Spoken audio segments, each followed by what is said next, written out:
So, how long have you been a special education teacher? I've been a special education teacher for 28 years. I've taught uh, self contained special classes and also integrated co taught classes. So, what do you find most challenging when working with students with speech and language impairments?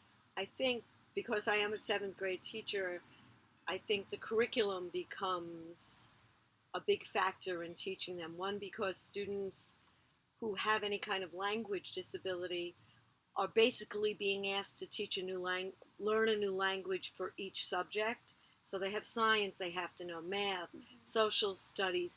Even in English class, there are things they need to start knowing, and it becomes more and more difficult for them.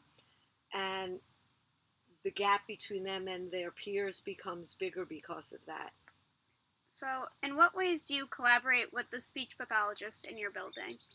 I think the speech pathologist is a very good resource because what may work for one student will not work for another student, and they're a great way to go and say, I've tried this, and this doesn't work, and they'll say, well, how about this strategy? Or they could even come in and work a little bit with the students and model it for them.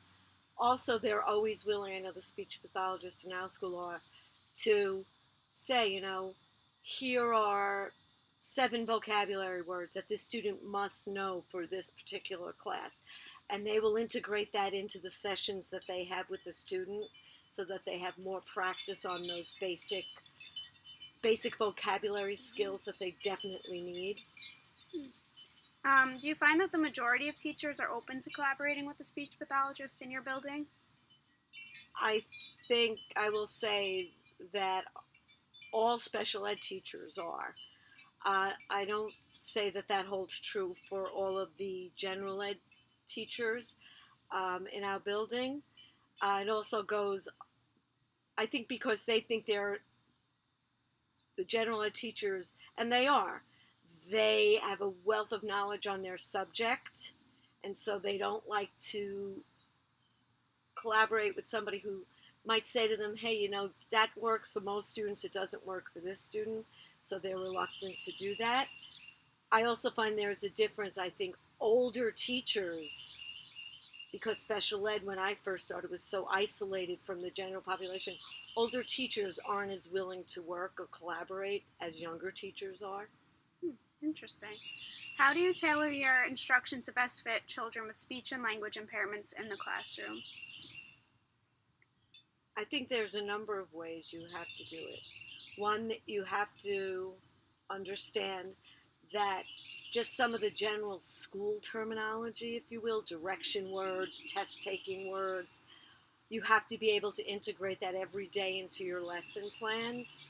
You also have to be able to fit it to the student.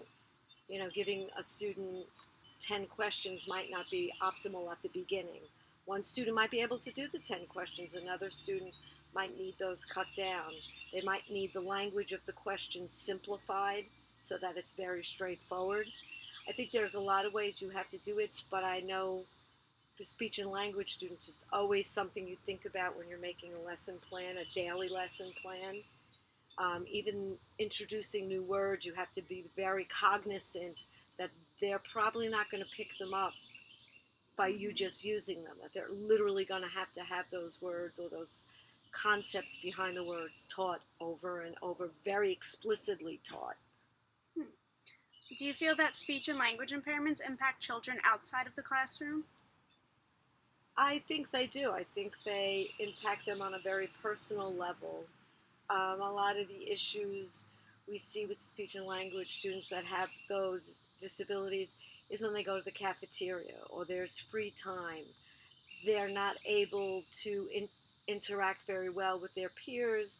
Maybe they misunderstand something the peer is saying. They don't read body language. There's a whole host of things. Some of them will complain that they play soccer and they never get picked to play, or their teammates are mean to them because the teammate isn't understanding their deficit and the student isn't understanding the teammate, and it becomes difficult. So it becomes not just an academic thing when they're sitting in front of you.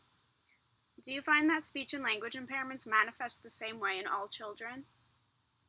No.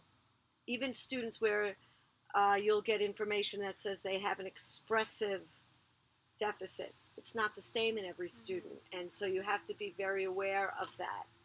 Um, we also find that you might see it in students who don't have that label, that you see there's some language impairment, and maybe it's very subtle, but you always have to be aware of it and work with it. In your experience, what are the dangers of undiagnosed speech and language impairments?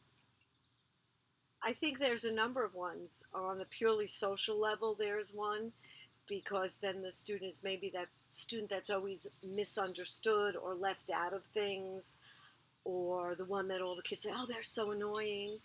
On an academic level, is the way our academics are set up, the older you get, the more the content is really language based, and you have to know it.